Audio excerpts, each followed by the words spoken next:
मणिपुर थोकलिबा इरांग अस्ति लोइसिनबगी महुत्ता इंडिया गवर्नमेंट अमदी मणिपुर लेंगाकना चेंग चा खरा येंदुना लेरे हाइना तरागी जैसुगी चेयरपर्सन ओइरिबा सीनियर एडवोकेट खैदेम मनीना हाइख्रे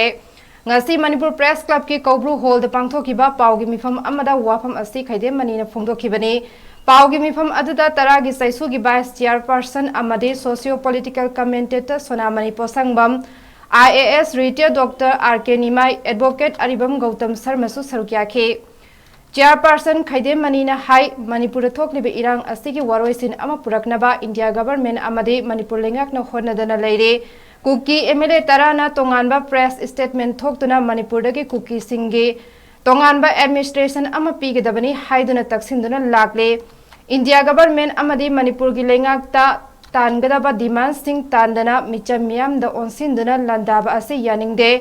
नोमा कांगदना थोक्लिबे इरांग असेगी वारोइसिन अमा लेंगाकना पुरकपा ngamdaba असिमक लाइबक थिबनी हाइखे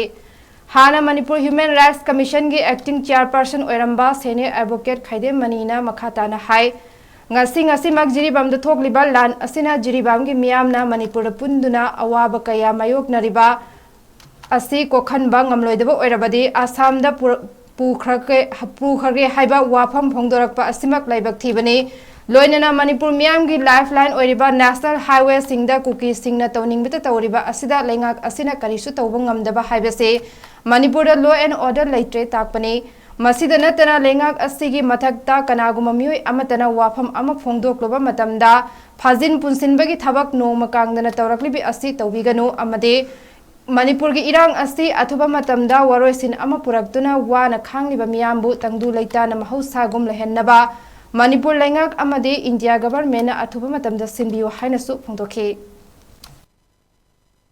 की तोपसुनतबा मिनिस्टर की तोपसुनतबा एमएलए की तोपसुनतबा कांगुप अमगे यंगथिन हन्नबा इलीगल ओइबा अनलॉफुल एक्टिविटीज मयाम अम तौरबा असे कॉन्स्टिट्यूशनल मेशिनरी सिंगी मनुंगा मोइसि पब्लिक सर्वेंट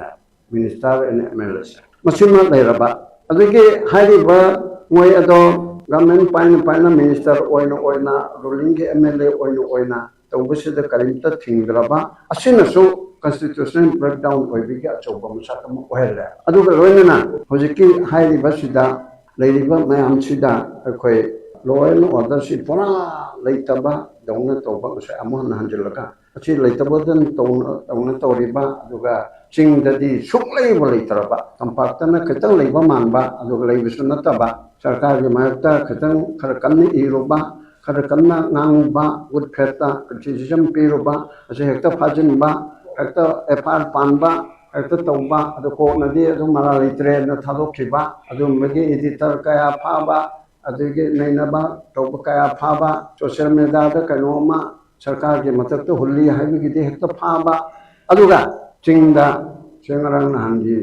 याम साथिना नुंगैतबमना indigenous tribal advocacy committee ITAC हबा हरि थागलुस असिना कुकी गी मनुंगदगी मोइना सेम्बनी अनोबरा कलिनो साजिनब्रा खंगदे असिना मणिपुर पुलिस ता सिक्योरिटी फोर्सेस ता वार्निंग तवया नोय ngarang थागलपदो Manipur police security forces ITAC ना कोनबा जगा इंडिजिनस ट्राइबल एडवोकेसी कमिटी असिना कोनबा जगा ता नोय चंग कनु करीबा चंगतन ऑपरेशन तौतारदी नोयगे अदुदा फतब नुंगदब थोपदो नोयने दायित्व ओइगनि अच्छे लाउथोपा ngambabने से काइन तौदरमने